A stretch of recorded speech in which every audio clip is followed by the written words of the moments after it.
Hello. Merry Christmas. It's Christmas Eve, December 24th, 2014. And I'm going to make a video blog here in my home today so that it can be shared with you on the first Saturday of January as I will be traveling. But I just want you to know that no matter who you are or where you live or what you're doing, God loves you and I love you, and I just got to tell you we need to be grateful for the blessings that have happened to us instead of all worrying about those things that haven't happened or didn't go the way we wanted them to. No matter who you are or what you think, everybody who achieves success in life has a starting point. And if the truth be told, I will tell you that the starting point is usually a pretty rough and rugged looking affair. When you observe or witness or hang around successful people, they're polished, they shine, they seem to be almost flawless, but they aren't. And what you must understand is that they didn't start that way. They began, as you'll begin, as everyone begins, with little or nothing, and then works their way up through the ranks in a long-term process to achieve their final levels of success, the ones you observe now. You see, success is a journey, it's not a destination.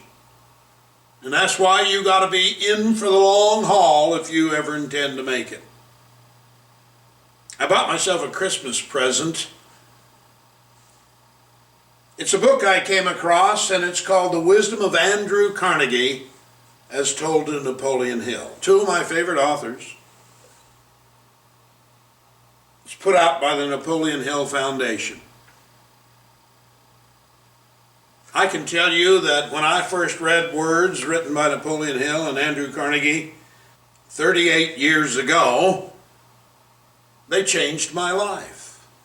I began to think differently. I began to focus on the future instead of the present or the past. I began to change and grow and become more than I had been up to that point in my life. That was a long time ago. I was 32 years old at that time. So I know what I'm talking about as far as achieving over the long term. But there is one thing that I continually encounter as I talk with and deal with people all over the world. And that is their reluctance to trust in their own abilities. You know, excuse is a short word, but it can mean lots and lots of things. The best definition I've ever heard is that an excuse is the skin of a lie stuffed with reason. You can justify and excuse your way out of everything except success. And for success to occur in your life, you're going to have to put your work habit down in front of you and go to work and stay at work until you accomplish your desired results.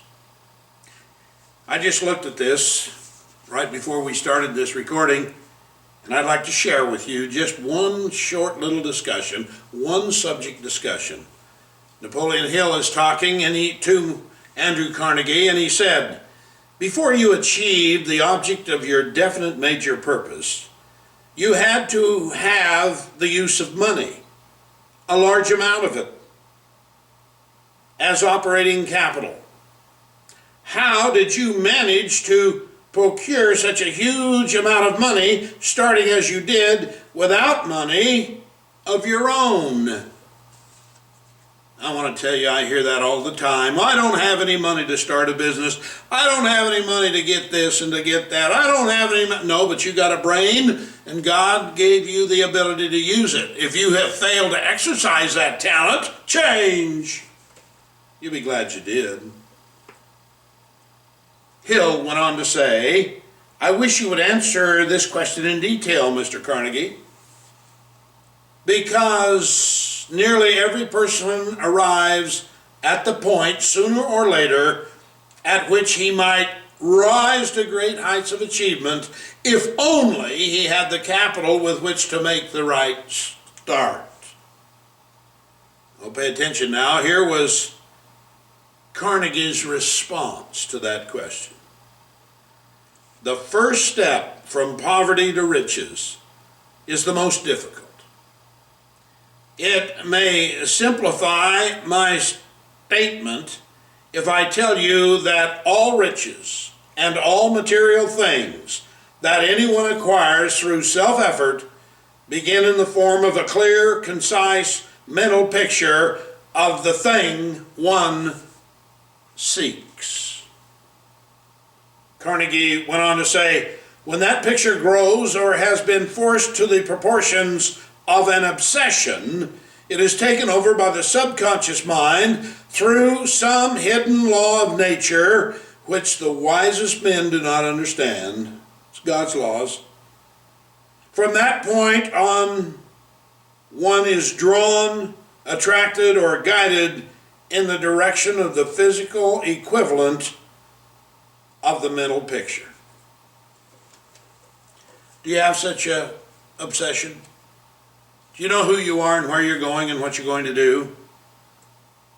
Are you aware of the potential greatness that God put in you when you were conceived? We're about ready to end a calendar year, December 24th. Lots of New Year's resolutions on the way. Why don't you resolve to follow the guidance and counsel of Mr. Carnegie, because it'll make the difference of who you are and where you wind up with your life. He says, all riches and all material things that anyone acquires through self-effort begin in the form of a clear, concise mental picture of the very thing one seeks. He calls this a definite major purpose for your life. You see, when you know where you're going and how you're going to get there, it's just a matter of effort. And you got more talent and effort than you've ever given yourself credit for.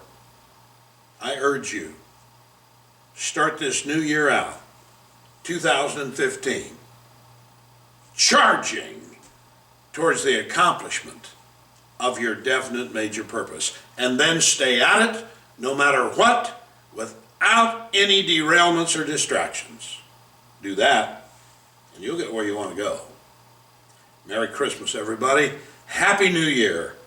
And from my house to you, God bless you, and may He greatly reward you in the days ahead.